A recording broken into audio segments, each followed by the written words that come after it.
रिंकू राजपूत जी। राधा राधा गुरुदेव। राधे राधे महाराज जी, आपके चरणों में कोटि कोटि प्रणाम। महाराज जी, मैं पिछले कुछ समय से आपका सत्संग सुन रहा हूँ। अभी 5 साल से पिछले अमेरिका में WWE में रेसलर हूँ। अब माता पिता नहीं रहे इस दुनिया में, बट मन होता है कि उनकी भक्ति नहीं कर पाया। गुरुदेव, आप मेरे सपने में आए थे और नाम दिया। महाराज जी, अभी मेरे मन में ऐसा आ रहा है कि मैं अमेरिका में रह के रेसलिंग करूं या भारत आकर भक्ति करूं और भारत भूमि की सेवा करूं। महाराज जी, कुछ समझ नहीं आ रहा, आप कृपया मार्गदर्शन करें, क्या आगे का निर्णय लूं। देखो, हमारी दृष्टि में चाहे अमेरिका हो, चाहे भारत हो, या कहीं भी विश्व में, हमारे ठाकुर जी का ही सारा वैभव है। अनंत ब्रह्मांड उन्हीं के हैं।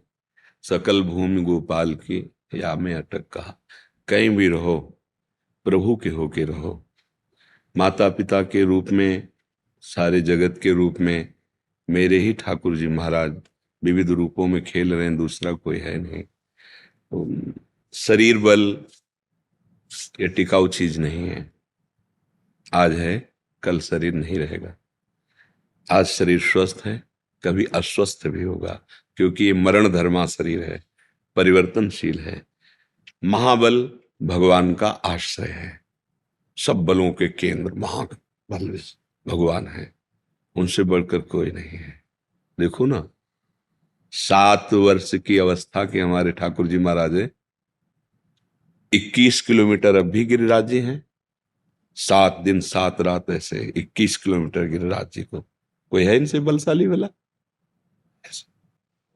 105 फण वाला कालिया पूरे काली देह को जहर से युक्त कर दिया कि ऊपर से पंछी भी निकले तो मर के गिर जाए, ऐसी उसकी गैस जहरीली। कूद गए जल में और उसके मान का मर्दन करके रमणक द्वीप भेजा और अपने श्रीअंग के स्पर्श से पूरे जल को अमृतमय कर दिया। देखो, महाबली है ना। सांप के फण पर नृत्य किया, ऐसा कोई है नाचने वाला? कोई। और ज्ञान के समुद्र भगवान ने गीता जी का जो बोला, अद्वितीय ग्रंथ है गीता। हर संप्रदाय, हर देश, हर जगह, हर भाषा में गीता जी की टीका हुई। एक अमोघ वाणी भगवान की गीता। तो भगवान अमोघ ज्ञान है, भगवान अमोघ बल है, और भगवान अहेतुकी मित्र हैं। हमारे किसी गुण से नहीं, हम उनके हैं। इस बात को स्वीकार करें तो जहां भी हो वहीं भगवान है। सर्वत्र भगवान है तो वहां भी तो भगवान है ना। सबके भगवान है तो आपके भी भगवान है ना। सब समय भगवान है तो इस समय भी है ना। तो जहां भी हो वहां भगवान के हो, ऐसा भाव रखो। जो बल, जो आपको बुद्धि दी है, समाज सुख में लगाओ, समाज सेवा में लगाओ। जिससे दूसरों को सुख पहुंचता है वो भजन ही माना जाता है। परहित सरिस धर्म नहीं भाई। जिसमें दूसरों को लाभ मिले, सुख मिले, आनंद मिले, हमें पीड़ा मिले कोई बात नहीं, पर दूसरों को सुख मिले, उसी को धर्म कहते हैं। और धर्म का फल होता है भगवान में प्रीति हो जाना। सावै पुंसाम परो धर्मो ये तो भक्ति अधोक्षजे। भगवान अधोक्षज श्री हरि के चरणों में भक्ति हो जाना, यही सब का फल है। इसलिए नाम जप करो, कोई व्यसन मत करो, बुरे आचरणों से बचो। जैसे सांप के काटने से जहर चढ़ता है तो एक शरीर नष्ट होता है, पर विषय का नशा चढ़ गया तो अनंत जन्म बीत गए, अभी तक उतरा ही नहीं। अब मनुष्य जन्म मिला है तो हम विवेक धारण करके चलें, क्योंकि विषय भोग की बाहुल्यता हो रही है। इंद्रिय और मन को विषयों में सुखानुभूति ये भ्रमात्मक होती है, और इसी को हम सुख मानकर विचरण कर रहे हैं। अब धर्म का शासन, भगवान का शासन, गुरु का शासन, ये कोई स्वीकार करना नहीं चाहता। तो मन इंद्रियां उच्च स्वच्छंद होकर विषयों में घूम रहे हैं, तो दुर्गति का कारण बन जाता है। इसलिए प्रार्थना है, कहीं भी रहो भगवान के होके रहो, भगवत स्मरण परायण रहो। और जब आपको लगे कि लौकिक उन्नति कोई उन्नति नहीं है तो भाग जाओ। ये परम पावन देश भारत है, इसकी समानता त्रिभुवन में कहीं नहीं हो सकती। भगवान के विविध अवतार यहाँ हुए, जहाँ की नदी भी जगत को पावन करने वाली है। गंगा, यमुना, नर्मदा, सरयू, गंगोत्री, कितने बड़े बड़े तीर्थ, प्रयागराज, काशी, अयोध्या, मथुरा, मतलब आप देखो, त्रिभुवन में भारत जैसा ये कोई हमारा देश है, इसलिए हम कह रहे हैं ऐसा नहीं। जहां भगवान के विविध अवतार, जहां भगवान की पावनता छाई हुई है। तो अगर हम भारत देश में वास करते हैं तो मानो हम बहुत बड़े तीर्थ में वास कर रहे हैं। ये हमारा देश बहुत पवित्र देश है। अब बाहरी आचरणों का अनुकरण देखो, हर जगह गुण दोष है।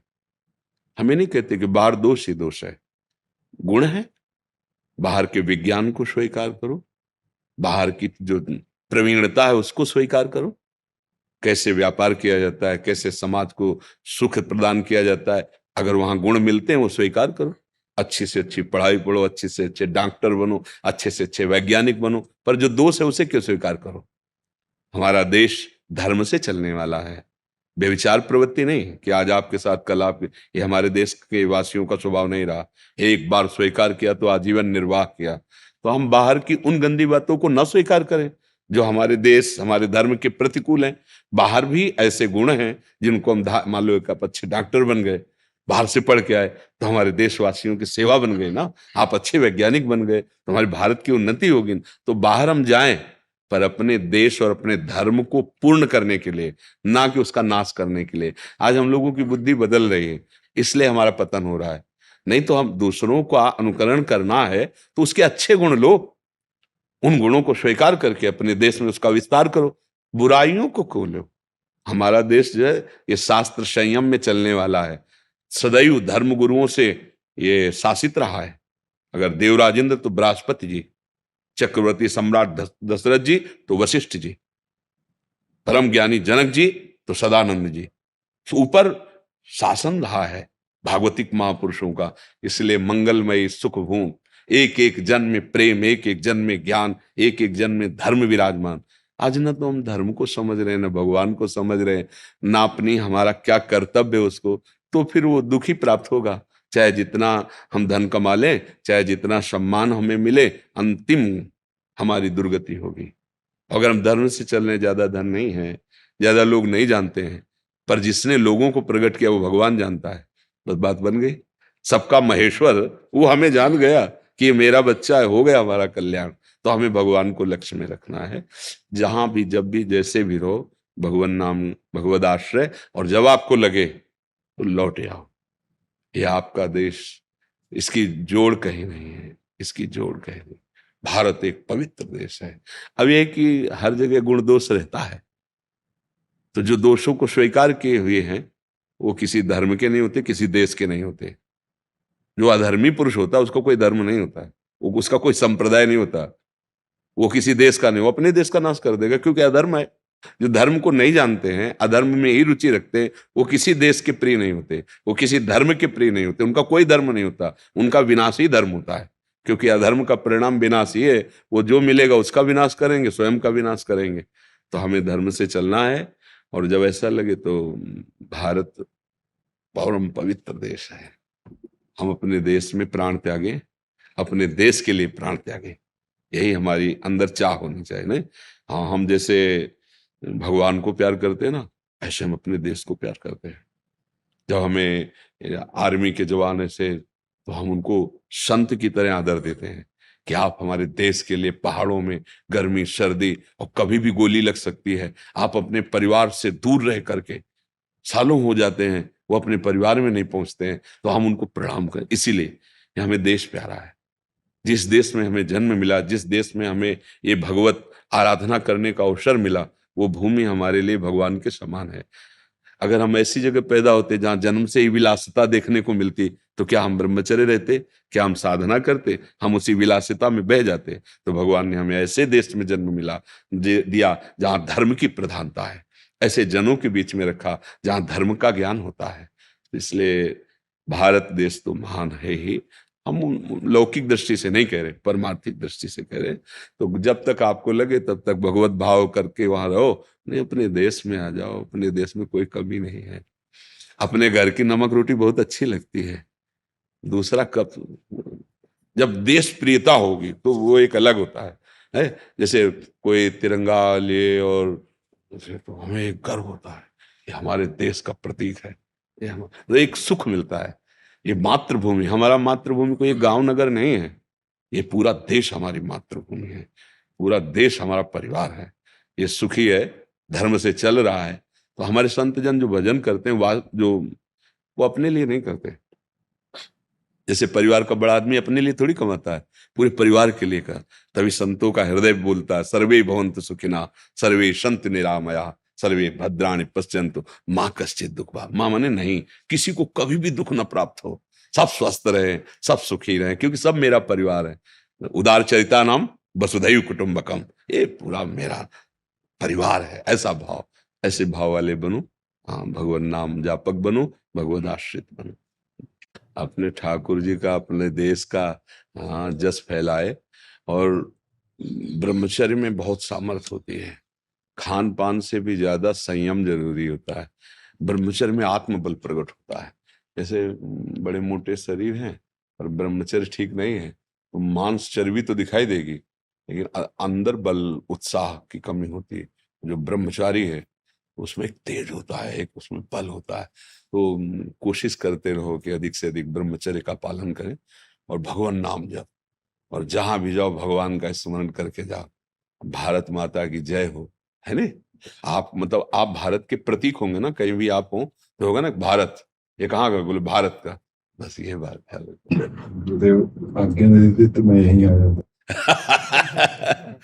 अब हम भी चाहेंगे कि हमारे देश का जितना नाम प्रकाशित कर सके, आप देश के प्रतीक बनेंगे। आप अपने बल को बढ़ाएं, भाव को बढ़ाएं, और दिखाई दे कि भारत में भी वीर हैं, भारत में भी बलवान हैं। ऐसे बल को जागृत कीजिए, तो आप जहां भी हैं भारत की जय हो, है नहीं। हाँ, आप हमारे देश के प्रतीक हैं। मतलब बाहर कहीं भी हो तो यही तो होगा ना, भारतीय है तो पूरे भारत की उस समय बाजी आपके ऊपर है। मतलब जैसे क्रिकेट का खेल है या कोई भी खेल है, ये भी एक खेल के अंतर्गत ही आता है। तो हमारे पूरा देश आपके साथ हो जाता है। आपकी जीत तो हमारे देश की जीत होती है ना, कि भाई क्या बोले, जीत गया, भारत जीत गया। तो ऐसे भाव से जरूरी नहीं है, संयम से रहो। और जब आपको लगे कि मैं उब गया इस संसार के खेलों से, तो आ जाओ, बढ़िया आनंद पूर्वक भजन करो, जीवन भगवान को समर्पित कर दो। ऐसा जब लगे, गुरुदेव लगने लगा है। हाँ तो बड़ी कृपा है। अगर इन खेल संसार के खेलों से लगने लगे तो फिर दिव्य भगवान की प्राप्ति के मार्ग में चला जाए। जीवन का लाभ यही है। अब देख लो, आप देख लो। अरे सी है। धन्यवाद, धन्यवाद, धन्यवाद, धन्यवाद, धन्यवाद। जय जय श्री राधे, जय जय राधा राधा राधा। मैं जोरों शोरों से, हाँ, इसके बाद फिर हाँ। समझ गया।